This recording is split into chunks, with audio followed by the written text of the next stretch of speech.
Good morning friends. आज हम पढ़ेंगे हिंदी व्याकरण, ओपन पेज नंबर 97। आज की डेट और डे लिखेंगे। आज का हमारा पाठ है पाठ 22, अपठित गद्यांश।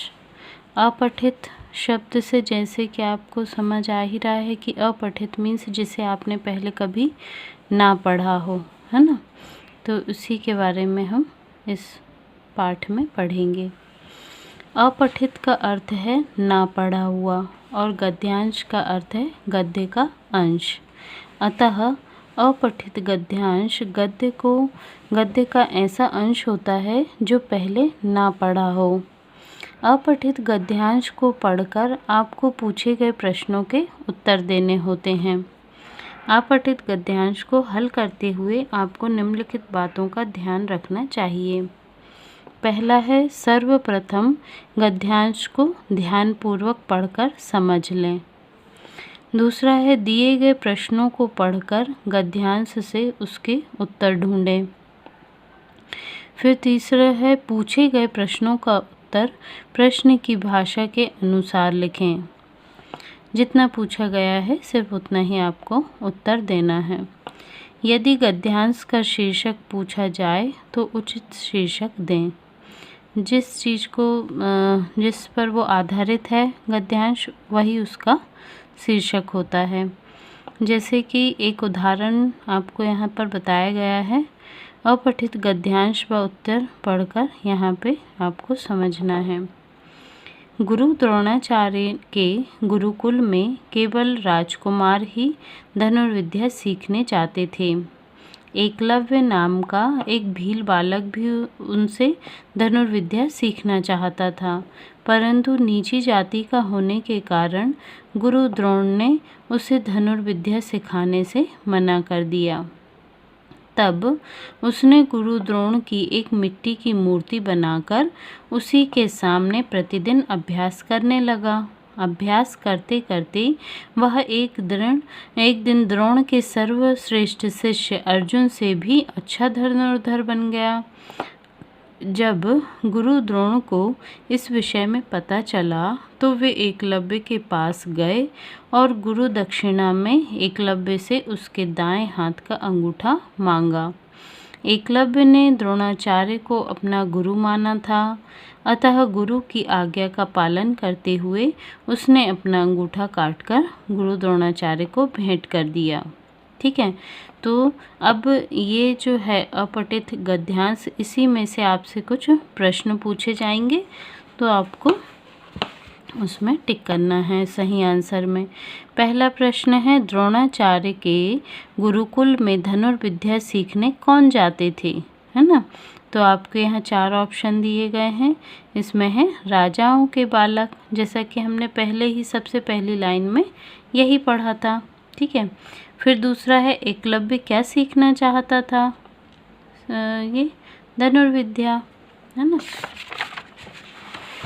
फिर तीसरा प्रश्न है, गुरु द्रोणाचार्य ने एकलव्य से गुरु दक्षिणा में क्या मांगा, तो दाएं हाथ का अंगूठा।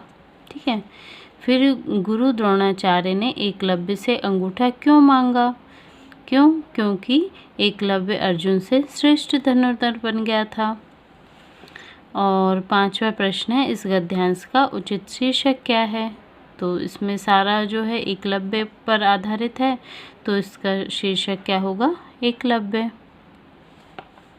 तो इस प्रकार से एक अपठित गद्यांश में से आपसे कुछ प्रश्न पूछे जाते हैं। तो इसके लिए आपको सबसे पहले उस गद्यांश को ध्यान से पढ़ना पड़ेगा। सारे प्रश्नों के उत्तर उसी में होते हैं। फिर है, इसी गद्यांश से आधारित कुछ व्याकरण के प्रश्न हैं। जैसे यहाँ पर कुछ शब्द दिए गए हैं और उनके अर्थ, तो उनके 3 अर्थ बताए गए हैं। जो सही अर्थ है उस पर आपको टिक करना है। जैसे कि यहाँ पर आज्ञा, तो आज्ञा का अर्थ क्या होता है, आदेश देना। ठीक है, तो इस प्रकार से और भी ये कुछ शब्द दिए हैं, इन्हें आप पढ़ेंगे। फिर है इसी गद्यांश से संबंधित विलोम शब्द। विलोम शब्द क्या होते हैं? जो उसका उल्टा अर्थ निकालते हैं। जैसे दंड, दंड का उल्टा क्या है? पुरस्कार। ठीक है। उचित, अनुचित, यश, अपयश, धरती, आकाश, पानी, आग, गुरु, शिष्य। तो ये होते हैं विलोम शब्द, है ना, उल्टे शब्द। फिर हैं यहाँ पर मुहावरे पूरे करने के लिए दिए हैं।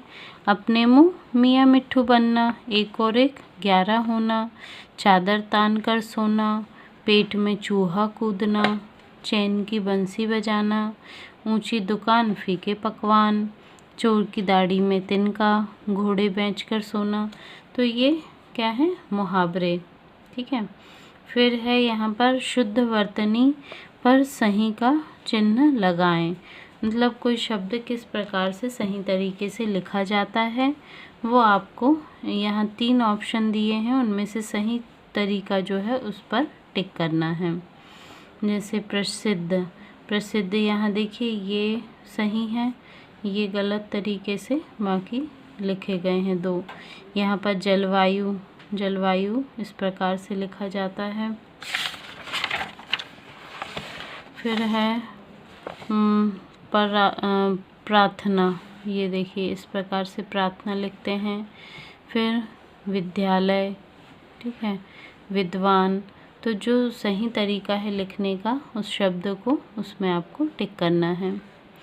फिर आता है इसमें एक लिंग बदलिए, सही विकल्प पर चिन्ह लगाइए। तो राजा का रानी, विद्वान का विदुषी, पुस्तक का पुस्तिका, गायिका गायक, जमादार जमादारनी, सेवक सेविका, है ना। तो पुल्लिंग है तो उसको स्त्रीलिंग में बदलना है, और यदि स्त्रीलिंग है तो उसको पुल्लिंग में बदल कर लिखना रहता है। सही कथन पर सही और गलत कथन पर गलत का चिन्ह लगाएं। शुद्ध पढ़ने तथा लिखने के नियमों का ज्ञान कराने वाला शास्त्र व्याकरण कहलाता है। सही है। भाषा 2 प्रकार से समझी जाती है। गलत। संस्कृत भाषा की लिपि संस्कृत है। गलत। मराठी देवनागरी लिपि में लिखी जाती है। सही। मुख्य तौर पर स्वर 3 प्रकार के होते हैं। सही। व्यंजन स्वतंत्र रूप में बोले जाते हैं। गलत। रचना के आधार पर शब्द 4 प्रकार के होते हैं। गलत। तत्सम तथा तद्भव स्रोत के आधार पर किया गया शब्द वर्गीकरण है। सही, है ना। तो ये जो प्रश्न सही गलत के आपसे पूछे गए हैं ये पूरा हम पढ़ चुके हैं, उसी में से आपसे ये प्रश्न पूछे गए हैं, है ना। तो ये अपना यहाँ पर हिंदी व्याकरण ख़त्म होता है। आगे इसमें अभ्यास में एक और गद्यांश दिया गया है, उससे संबंधित कुछ प्रश्न पूछे गए हैं। इन्हें आप पढ़कर देखेंगे और इनके प्रश्नोत्तर में जो सही आंसर है उसे टिक करेंगे। ठीक है। Okay, thank you.